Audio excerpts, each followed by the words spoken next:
Kuna wakati wa furaha, huzuni, inaniumiza, wakati wa kufanikiwa na hata kushindwa. Yote ni mtiririko wa visa na mkasa. Karibu katika mfululizo na mwendelezo wa simulizi za maisha. The Life Episodes. Okay, karibu tena mpenzi mtazamaji wa Life Episodes. Kama kawaida, tutoka kwenye episode ya pili, sasa tunaendelea kwenye episode ya tatu ambayo ni mwendelezo ama mfululizo wa simulizi ya dada yetu Maureen.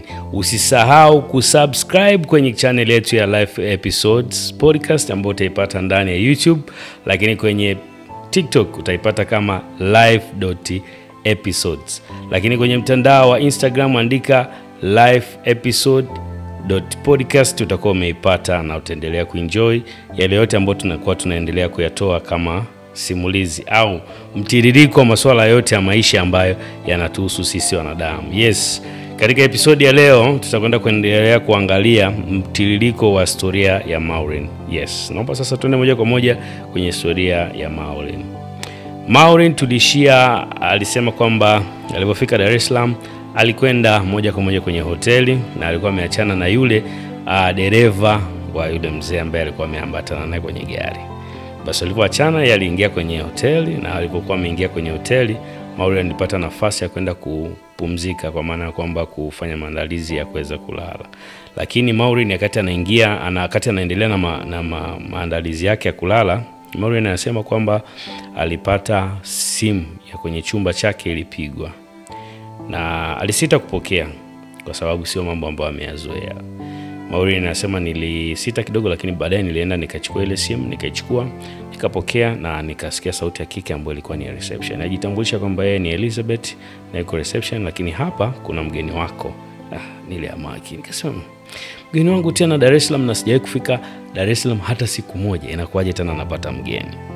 Basi Maureen akasema anyway, ngoja niende nishuke moja kwa moja huko nikaangalie ni nani ambaye ameweza kufanya nini kuniita, kwa sababu ni reception. Hakuwa anaogopa kwamba labda kunaweza kutokea kitu chochote kile ambacho kitakuwa ni kitamdhuru ama namna gani. Anasema nilichukua nafasi kidogo nikashuka zangu mpaka reception, na nilipofika reception nilimkuta dada wa reception, lakini kugeuka upande wa kulia nilihamaki. La haula, ni yule mzee niliachana naye kule kwenye hoteli. Ni yule mzee nilikaa naye masaa yote niko kwenye safari. Swali lake la kwanza aliniambia, mbona unahamaki? Nikamwambia sikuwa nategemea kama unaweza kufika hapa, kwa sababu moja, dereva wako ameniacha kwenye sehemu ambapo si rahisi sana kujua mimi nilielekea wapi. Hakika wewe ni mchunguzi, kwa hivyo ulikuwa unatufuatilia nyuma? Ndio swali nilikuwa namuuliza. Akaniambia hapa sio sehemu sahihi ya kuweza kuongea mambo hayo, kwa hiyo naomba tu tukachukue nafasi tuweze kutulia, tuweze kuongea. Nikamwambia wapi? Jamaa kaguna akacheka tu, na akacheka kwa namna ambayo akaniambia kwani hujui ni wapi? Kichwani mwangu nilikuwa najua kabisa anacholenga ni nini na ni wapi anataka tuende. Nikamwambia chumbani kwangu mimi ni ngumu kukupeleka kwenda tukaongee, naomba tuongelee hapa kwenye reception. Akasema inamaanisha kwamba mpaka nimeweza kufika hapa bila wewe kunielekeza, bila kujua kwamba nitafika, bado tena uniogopa kwamba naweza nikakudhuru? Inamaanisha ningetaka kufanya uhuni au kufanya kitu chochote ningekuwa nimeshamaliza muda mrefu sana. Maureen akasema lakini ina make sense. Basi akamwambia tupande twende, lakini nakuomba na kuheshimu sana, tunapokwenda huko chumbani usije ukafanya jambo lolote ambalo silo, au kaniambia jambo lolote ambalo silo, nitachukia sana.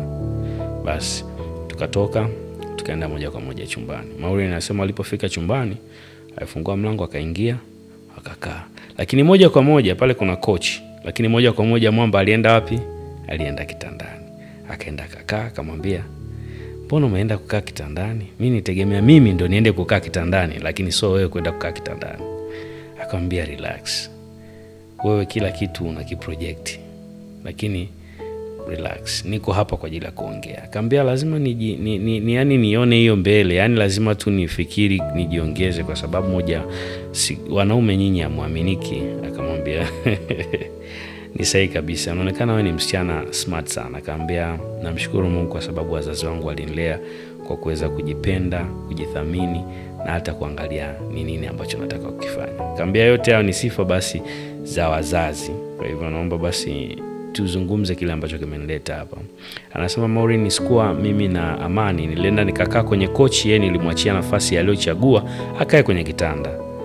Alisema it's okay kwa sababu hauko comfortable kukaa na mimi kwenye kitanda, basi hata ukikaa hapo hapo itakuwa sawa.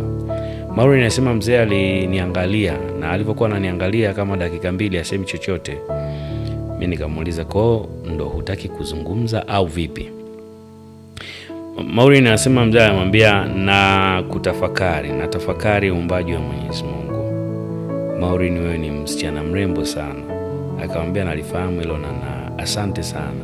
Akamwambia wewe ni msichana mrembo sana ambaye mwanaume yoyote yule ambaye ni mwanaume kamili lazima akikutazama aweze kuhamaki hicho ambacho nakifanya mimi. Kwa hivyo nimekuja hapa, ninatamani kukufahamu zaidi. Nijue familia yako, nijue kilichokuleta Dar es Salaam ni nini. Akamaanisha kwambia Dar es Salaam nimekuja kwa sababu gani? Nimekuja kwa sababu ya issue za masomo. Na nilivyokuja kwa ajili ya issue za masomo, nimekuja ili niweze kufuatilia masuala ya mkopo. Akaambia hapo kama umekuja kwenye swala la mkopo, je, unamfahamu nani kwenye bodi ya mikopo? Akamwambia mimi sina godfather wala simfahamu mtu yote. Nimekuja kwa nguvu za Mungu, naamini kwamba nitasaidika. Akamwambia okay, wewe ukienda ukasaidika basi itakuwa heri, ila ukishindwa utaniambia mimi nipige simu. Maureen akakaa kama dakika 3, anasema kimya, sio dakika 3 ni kama sekunde chache, akaa kimya afa akajifikiria. Mimi sina godfather. Huyu mtu anasema nimwambia apige simu. Kwani sasa nisimwambie hapa kwamba kwa sababu sina godfather usifanye hivyo? Anasema of course nilikuwa simpi hiyo attention na anaitafuta haraka. Ila nijikuta nikamwambia kama unaweza sasa upige simu tu nijue kwamba kesho nimemaliza swala langu. Akamwambia chochote utakachokisema Malkia ndakifanya. Sema baba ni muuni. Samahani kwa kukuambia neno hilo kubwa, lakini kwa nini unaniita mimi Malkia? Yaani una kila namna ambayo mwanamke hawezi kuruka. Akamwambia nikikuangalia umri wako na wa kwangu kuna kitu kinaongea. Nina experience ila sio uuni kama ambavyo umetamka. Akamwambia hapana, yani hakuna mwanamke ambaye ataweza kasikiliza maneno yako alafu akaruka. Anyway, mimi nimekuelewa. Naomba nisaidie hilo babangu, alafu tuone kesho inakuaje. Mimi kama itakuwa imemalizika itabidi nirudi Arusha. Akamwambia sawa. Lakini sasa mimi nakualika. Kesho nitakuwa nimemaliza swala lako, lakini jioni nitahitaji kutoka dina na wewe. Akamwambia sawa. Basi yule jamaa akatoka, akamwambia nadhani business card yangu unayo. Akamwambia ninayo. Basi anytime call me. Lakini kwa sasa hivi navuta tu simu moja alafu nitakupa feedback imekuaje kwenye swala lako. Unachotakiwa ni upokee simu wakati wote na ukupigia kuhusiana na hili swala. Kwa sababu usiku huu nitamwagiza mtu atalieka sawa. Naomba nitumie jina lako kamili, nitumie uko chuo gani na unasoma kozi gani na umeingia lini. Sawa. Akatoka akaondoka. Ambia basi akati anaondoka nilikuwa namtafakari. Unajua ni yule ana umri lakini ni mtu ambaye anafanya mazoezi, kwa ana ule mwili fulani, unaambiwa kuna mwili fulani hivi wanawake mnaujua. Mwenyewe Maureen anasema mimi sikuwa naruka, yule baba akiongea namwangalia tu na napata kigumizi kwa sababu limwili lake tu lenyewe, msauti aliyokupo nao, muonekano umekaa wenyewe sana. Anasema kwa nikamwangalia yule baba kati anatoka akaenda.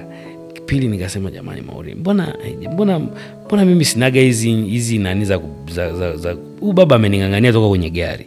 Nimefika tena huku tena ndo hivi tena ameendelea kuningangania. Hapa tena ananisaidia. Baba ananitaka nini? Lakini mwisho wa siku pia kuna kitu kwenye kichwa anasema Maureen kalimjia akamwambia wewe ni mtoto wa kike. So inawezekana kwamba mwamba ameweza kufanya nini? Ameweza kumuelewa. Basi mwisho wa siku akatoka Maureen, akafunga mlango wake, akarudi ndani kulala. Anasema asubuhi ilifika, akajiandaa lakini hakuwa hajapigiwa simu usiku wote ule. Ikafika saa 2 amemaliza kujiandaa, anasema wakati nataka kutoka sasa niende, huku nimeshachukia kwamba huyu mtu alikuwa ananitengeneza mazingira ili ni muamini au ni nini. Yani sikuwa namuelewa nini namna. Nimemwambia siri zangu kwamba shida yangu ni hapa, afu mtu mwenyewe ameonekana hata amenipuuza. Akasema nilikuwa nimeshachukia. Nikashuka chini kwa sababu ile ni bed and breakfast, na kwenda kunywa chai ili niondoke zangu. Naona simu inaita. Kuangalia ni namba ngeni, lakini kuifananisha kwenye business card namba ya yule baba. Kasema haya, ngoja niipokee. Sema nilikuwa nimepanga kumletea shida kwenye simu. Sasa nikijiuliza namletea shida huyu mtu ni mtu wangu au sio mtu wangu? Sasa namletea shida nini? Lakini pale anasema nilipokea simu, niko serious sana. Ndio swala ambalo nimuuliza. Yule baba akasema ndo mtindo gani wa kuzungumza? Kwa nini unaniitikia Nasema habari yako mrembo. Nasema pale mimi nikaloa tena, nikarudi kawaida. Safi, shikamoo. Ambia haya, mzima. Hakutaka kuitikia. Sasa nimekuambikia shikamoo, mbona uitikii?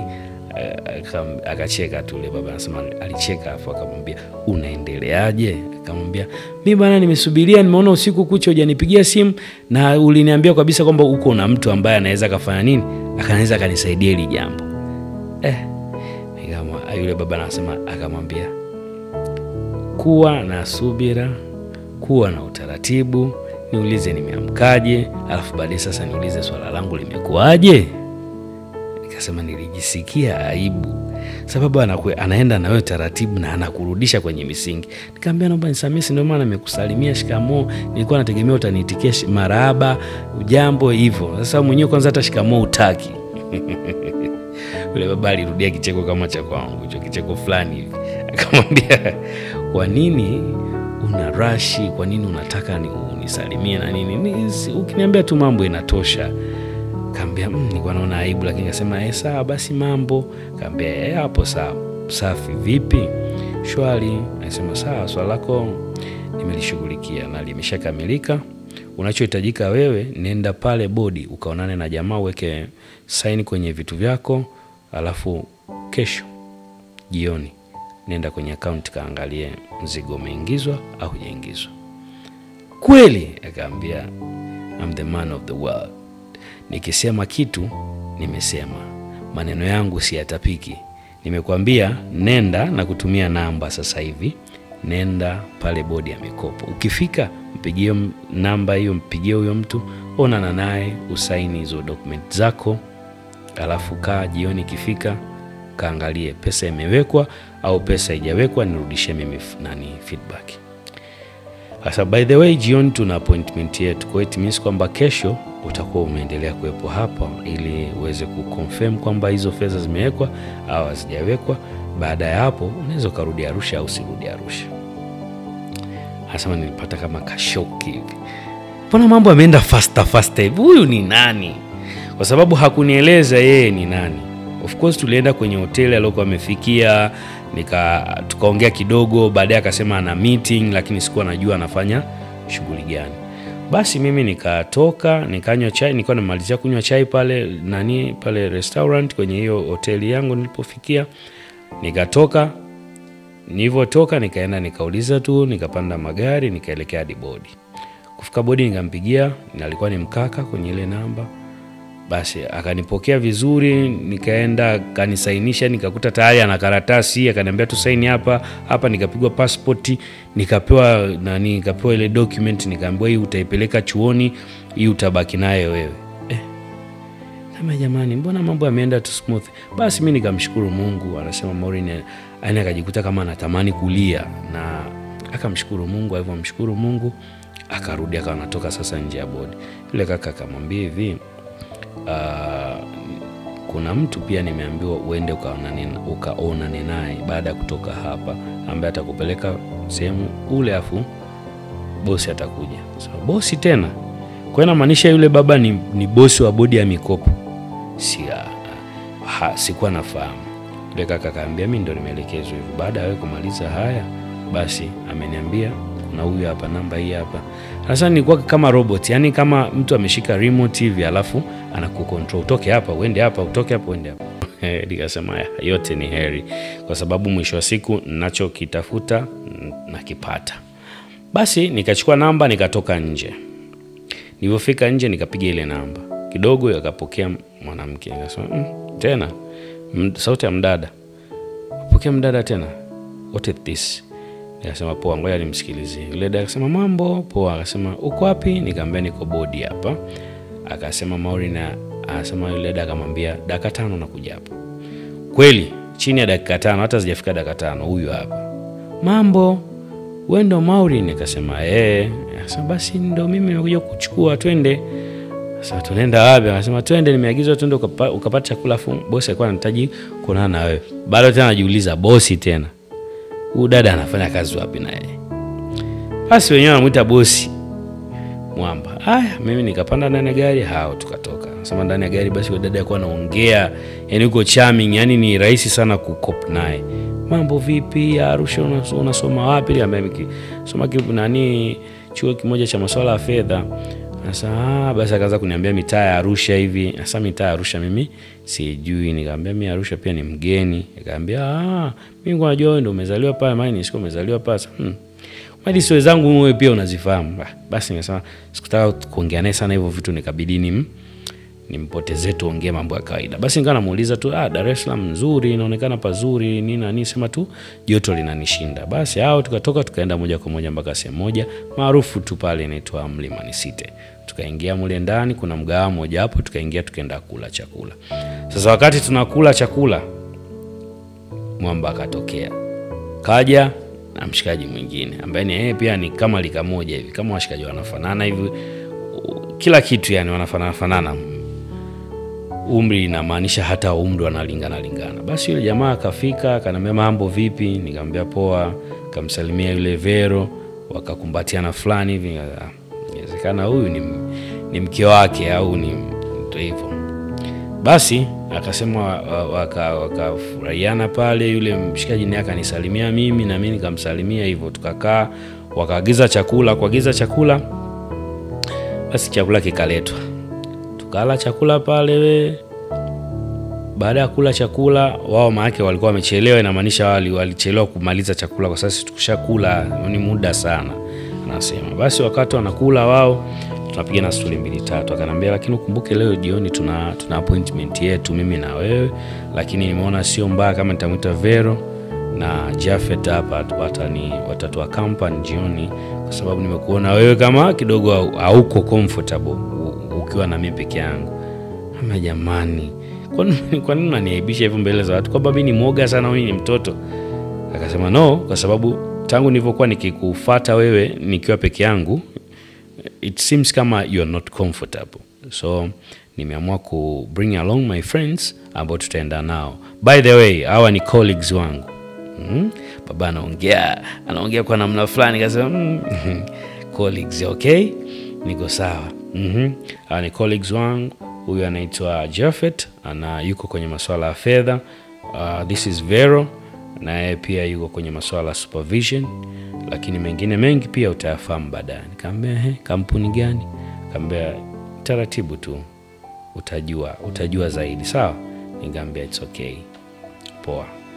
Tukamaliza chakula pale, akaniambia nenda kwenye hoteli upumzike. Basi itakapofika saa 12 Vero atakufuata kwenye hoteli, alafu mtakuja place ambapo niko mimi hapa. Nikamwambia basi sawa, nikuoneshe Dar es Salaam ilivyo. Akasema hapo sio, hata nyumbani sikumbuki kuwapigia simu. Alex simkumbuki. Alex wa watu maskini ya Mungu alinitumia message asubuhi, sikuwa nimeisoma. Alex anakuambia alikuwa ananitafuta, lakini nilikuwa ignore Alex kwa sababu Alex it's all about having fun. Atakutania hapa na pale kujua tu ni nini kinachoendelea hivyo, lakini sio kwamba by the way Alex sio bwanangu.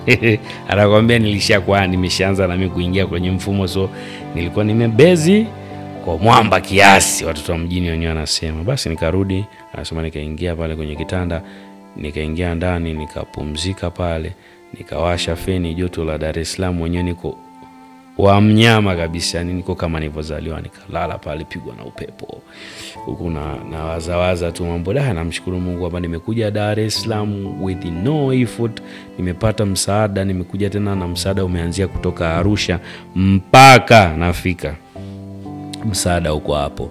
So nikamshukuru Mungu. Hapo kati namshukuru Mungu kunaendelea kushangaa kidogo nikapitwa na usingizi. Nimekaa hivi saa 12 napigwa simu. Simu inaita, ndio inanishtua. Vipi? mambo fresh, umeamka? Nikamwambia no, ndo umeniamsha. Akamwambia basi naomba ujiandae saa 1 tupate dinner. Nikamwambia basi poa. Akasema sawa, saa 1 namtuma Vero. Basi nikajiandaa, nasema Maureen akasema kajiandaa. Ikafika saa 1 huyo akaingia zake bafuni, akajiandaa vizuri, akamsubiria kidogo. Vero huyo hapa akaja, wakatoka wakaenda zao. Kuingia kwenye gera amkuta Jafet na Vero, wakasalimiana vizuri, wakaanza kunyoka.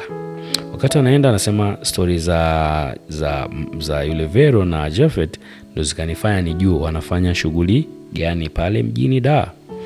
Akasema bosi this time yuko na furaha, this time ana hivyo, lakini hata mzigo umechelewa lakini hajamind wala nini na nini. Lakini tunahitaji tupate tena zile yale mawe yale mazito kwa ajili ya kuweza kuweka kule. Maana kuna gym kama 3 zinanitaka nipeleke mzigo. Nikaona kumbe hawa wana supply vifaa vya gym. Baadaye ndo akanasema sasa, lakini bosi wakati mwingine anakujaga na stress kweli. Nikajua kumbe ndo anafanya shughuli. Basi Maureen anasema kidogo tu tukawa tumefika maeneo fulani ya Sinza kwa mbele, Sinza ya Mori kule, wala sio mbali na pale nilipokuwa ninalala. Kufika tukaingia kwenye sehemu inawaka, yani ndo hapa nawaka sana hiyo sehemu. Ni bar hivi ya nje, ni kama lounge fulani iko nje hivi ya wazi yani. So watu wanakuwa wamejaa hivi na nini, lakini kuna visehemu, kuna vichemba huko ndani vinakuwa ni vya private, vile vya VIP. Tukazama huko mzee. Kuzama ndani, mwamba huyu hapa amekaa, yuko na washikaji kama 4, wanakunywa vitu expensive kinoma. Nikasema okay, kumbe ndo maisha yanavyotaka. Basi tukaingia mule ndani, akamwambia Vero, akaingia Jafet, akaingia, tukakaa pale ndani. Sema agiza chochote tunachotaka. Mwamba was so high, alikuwa shaanza kulewa nice. Yani alikuwa anazungumza Kiingereza muda wote, yani muda mwingi anazungumza Kiingereza. Nikasema hapa anazungumza na chupa ya Enes. Okay, chupa ilikuwa pale, chupa ya Enes anakunywa. Mdada mwingine pale, kuna mdada alikuwa pale anakunywa zake vitu vyake vidogo hivi, pombe vya wadada mnavifahamu, sitaki kuvipa promo. Mimi nikafika pale, mimi nimevijulia wapi? Mimi sijawahi kunywa. Nimetoka Mbeya, nimekwenda Arusha, nimefika sijawahi kunywa pombe yoyote. Nikaambia naomba orange. Mzee akasema unakunywa orange? Unataka orange? Sipana kumbe tungekula cola basi. Niambia nipe orange. Niambia unakunywaje orange? Anyway, ngoja nikupe juisi ya matunda ya zabibu. Yule akasema kunywa tu, siogope. It's very delicious. Ni nzuri, ni tamu, tasty, kazuri, kawaini, kinaitwa kiwaini. Waini sio pombe. Wakanileta bana kwenye mchezo kwamba waini sio pombe, ni juice. Sema kweli, mbona naisikia kama ni pombe? Akaambia hamna, hiyo ni juice ya mazabibu. Kama basi naomba nionje. Lakini kwa sababu pia na mimi anasema nilikuwa nataka exposure mpya. Kwa hiyo ilifika sehemu nikasema tu it's okay, hata kama ni pombe let me try, kwa sababu nisionekane mshamba, nisionekane vipi. Ikaletwa bwana wine. Ilivyoletwa wine, imefika pale, nikaambiwa sasa, okay, wine hii hapa. Ikafunguliwa kwenye glass, nikaionja. Kwa kweli ilikuwa ina utamu. Ililetwa sweet wine, ilikuwa ina utamu, lakini ilikuwa ina kama kaukali, yani hivyo. Lakini kwa sababu ilikuwa ina sukari and I like sweet things, nikaona hii natembea nayo. Nikawa nakunywa kama juice, kama soda hivyo ninapokunywa. Gasi ya kwanza, gasi ya pili, niletwa botro. Nikasema mbona kama kichwa kinaanza kuzunguka. Na yule mzee akamwambia msimpe tena ya 3. Zamani nilikuwa sasa nimeshabadilika akili, mimi mwenyewe naitaka. Sema leta, ananionaje huyu? Unajua pombe kianza kupanda. Ananionaje bana mimi huyu? Unaona kama mimi siwezi kunywa hicho kitu. Anambia nilikuwa ni msumbufu mbaya kabisa. Jamaa akasema mpe akanipa. Tena kati nachukua, nikachukua ile botu mwenyewe, ile botu nikaibonda ile mwenyewe nikamaliza, nikatulia. dakika 2 ni nyingi. Shwi usingizi. Anasema baada hapo nikawa nimechukuliwa, nikatoka, sijui, nikajikuta yani kuja kupata fahamu ni asubuhi. Lakini asubuhi yenyewe nilipokuja kuipata fahamu, nimekuja kupata fahamu, nafungua hivi macho, kichwa kinauma sana. Unajua waini ukinywa nyingi kichwa lazima kiume sana. Kwa waini hangover yake ni kichwa. Wataalamu mtaniambia. Anasema kichwa kiwa kinamgonga sana. Sasa akawa anajua, lakini akawa kati anagusa hivi, akawa amehisi kama amemgusa mtu hivi. Akata amelala ni ile, alafu kufumbua macho kwa shida. Kwa wakati anagusa hivi akawa anamgusa mtu. Kumgusa mtu, yeye mwenyewe anajigusa hivi, yuko wa mnyama. Kugusa hivi ni mtu. Sasa kugeuka hivi ikabidi ashtuke, kujizuia, anageuka kuangalia hivi, anamkuta ni mdada mwenzake. Nani? Vero. Naye yuko wa mnyama. Anasema nilishika mdomo. Nilichanganyikiwa, nikaruka nikamwambia, "We mbwa, unafanya nini kwenye kitanda changu?" Lakini kuja kwa anasema anaangalia mazingira, sio kitanda chake, sio hotelini kwake, ni hoteli kwingine kabisa. Vero akasema, anaamka naye akiwa na uchovu, akamwambia, "Nani unamuita mbwa?" Unaona ile? Anasema kaamka, akamwambia, "Kwa nini unanitukana?" Akamwambia, "Umenifanya nini? Umenifanya nini?" Akamwambia, "Umefanya nini vipi? Nimelalaje mimi nikiwa hivi sina nguo?" Anasema hapo nikawa huku chini, nikaa najigusa, nikaona kama kuna niliingiliwa hivi, au yani kama kuna namna nilifanya mapenzi. Nikasema huyu dada amefanya nini na mimi? Unajua ni vitu ni vipi, yani nikaa natetemeka hivi na hasira. Nikamwambia, "Umenifanya nini?" Dada akasema, "Una kichani nini? Nimekufanya nini yani? Mimi naweza ngakufanya nini? Calm down." Nikamwambia, "So usiniambie mimi Kiingereza calm down." Nikamwambia, "Hapana, umenifanya nini?" Sasa nilianza kugombana naye, nikaanza kuleta kama nataka kumpiga, kwa sababu mwili wangu na kwake yeye ni mwili mdogo. Kwa hiyo nikaanza kasa kumletea shida, nikawa nimemkwida. Kidogo naona nasikia mtu anatoka chooni. Mlango unafunguliwa. Kuangalia hivi ni yule mwamba. Anatoka chooni anakuja sasa pale tulipokuepo. Akati amekuja amefika pale, nikamwambia, "Yaani ni ushetani gani ambao mnakuwa mmefanya? Mlikuwa mmepanga kufanya nini?" Jamaa za calm down, kaa chini tuzungumze. Asema, "Unataka kuongea na mimi kitu gani?" Hapo nikawa natafuta nguo zangu ziko wapi. Yaani ilikuwa ni kama kichana ambiwa. Basi baadaye akatoka akachukua nguo zake, anakusanya nguo huku na kule, akachukua nguo anavaa, anatukana kuliko. Anasema nilitukana matusi yote. Lakini hakuna ambaye ananijibu, hakuna ambaye anakuwa na shughuli na mimi. Zaidi yule mambo anasema alishuka, akafika, akafungua dirisha, maana pale nilikuwa kufungua dirisha. Ukifungua dirisha hivi unaona bahari ile pale. Akafungua dirisha, ndo kwanza anawasha sigara. Yule mwingine naenda kwanza amerudi ameenda kulala kwenye kitanda tena. Nikasema hili ni pepo gani mimi nimeingia kwenye mambo? Mbona ni mambo ya aibu na ni mambo ya ajabu. Basi anasema potele ambalo nilipoona hivyo, nilivyovaa nikatoka nje. Natoka nje, kumbe ni bonge moja la hoteli ni refu. Nikasema nashukaje sasa? Ndio kwenda mimi mwenyewe sija kutumia lift, ndo mara ya kwanza Mungu wangu. Sema nilipofika kwenye kodo nikakutana na dada mwenyewe mwingine tena anatoka. Nikamwambia, "Ni vipi?" Akaniambia, "Shwari." Nikamwambia, "Basi kama ni hivyo inapaswa nishuke chini. Naomba sana nishuke chini." Akamwambia, "Ni dada mzuri hivi unajua hata kutumia." Na nikamwambia, "Najua lakini nikajibalaguza." Akafungua mlango wa lift tukashuka chini.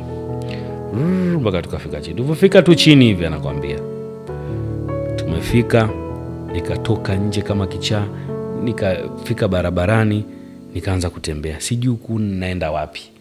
Kuangalia kwenye pochi yangu kulikuwa kuna shilingi ile 28 ile niko nayo. Sikuitumia na 65 niko nayo, sijatumia hela yote. Sasa sikulipa kule hoteli wala sikufanya kitu chochote.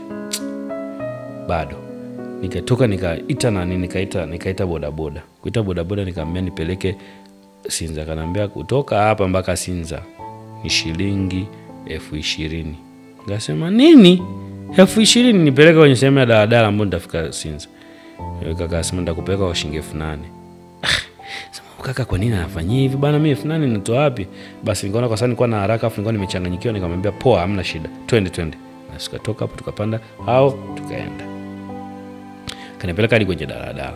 Kanambia ukipanda hizi hapa zinapita hiyo sehemu ya Sinza. Ukifika kijiweni mwambie conductor kushusha. Kwa sababu zinakwenda Makumbusho. Basi nikamwambia basi poa. Au tukatoka, tukashuka, nikapanda ile daladala, tukaenda, nikafika kijiweni, nikashuka, nikaingia kwenye hoteli. Nililia. Anasema alilia. Sema mimi nimeingia kwenye kitu gani hiki? Kwa hiyo ningona nimetengenezwa mistake niliyoifanya isitaka nirudie. Nikachukua simu nikamblock yule jamaa. Nikachukua ile simu tena nikamblock na Vero asinitafute. Nikawa najisikia vibaya, nikawa natamani kumtafuta mtu wa kumwambia, sina mtu wa kuweza kumwambia. Sasa nikaa nimechanganyikiwa. Nitafanya nini jamani? Mbona huu ni uzalishaji au nikaripoti mimi polisi au nini? Au unaripoti vipi polisi? Yaani umeshatoka kule unaenda wapi? Unasemaje? Sasa nikakaa nikafikiria nimpigie mamangu nimwadisie nini? Alafu tuanze kuletea shida watu. Lakini anasema ningemwambia mama, na mama anajua nimeenda huko hivyo. Roho ikaniuma, akalia, anasema kalia, akamaliza kaoga, akatulia. Sasa kata amekaa hapo kidogo tu, anasikia simu inaita tena. Simu ya wapi? Ya kwenye chumba. Sasa hakupokea. Kidogo akasikia mtu anagonga mlango. Akajibu, "Nani? Ni nani? Nimeshaambia sitaki mazoea. Pumbavu nyie. Sio nani." Fungua mlango hivi akakutana na akasema, akaendelea kugonga. Kidogo akawa ni mtu wa reception. Akamwambia, "Kama umetumwa na wewe, nenda akamwambia huyo mbwa ale kutuma." Sio sasa nilikuwa na matusi sana. Sasa ambao kwa nini unakasirika? Unaitwa. Ambao unaitwa na nani? Ambao unaitwa. Akamwambia, "Mwambie huyo mtu mimi sina ndugu hapa. Sina ndugu. Kwa hiyo aachane na mimi." Anasema nikafunga mlango nikalock. Yule jamaa hakunibother tena, hakunisumbua tena. Kumbe alikuwa ndo yeye. Dada nikuja kumuuliza baadaye akaniambia yeye alikuwa ni yeye amekuja. Basi anasema usiku huo amekaa, akaenda zake benki, akaenda kaangalia hela, akakuta imeingizwa. Sasa nilisikia uchungu, akasema ni mimi ndo nimenunua haki yangu wa kutumia mwili wangu na sijawahi kufikiria hata siku moja. Anasema kwanza sijawahi, yani niliwahi kuwa na mahusiano na tulijaribu kufanya mara moja tu masuala ya mapenzi. Kwa hiyo nilikuwa bado ni mgeni kwenye mambo. Na nilisema mpaka ni leo ndo naweza nikafanya nini? Nikaendelea na michezo. Niligret kwenye kile kitendo nilichokifanya na yule jamaa wa kwanza. Alafu nikuja tena kufanya na mbaba. Sijui ni mbaba tena ni mwanamke tena yuko hapo. Mimi sielewi, ndo tumechanganywa. Tena sielewi ile situation ilikuwa.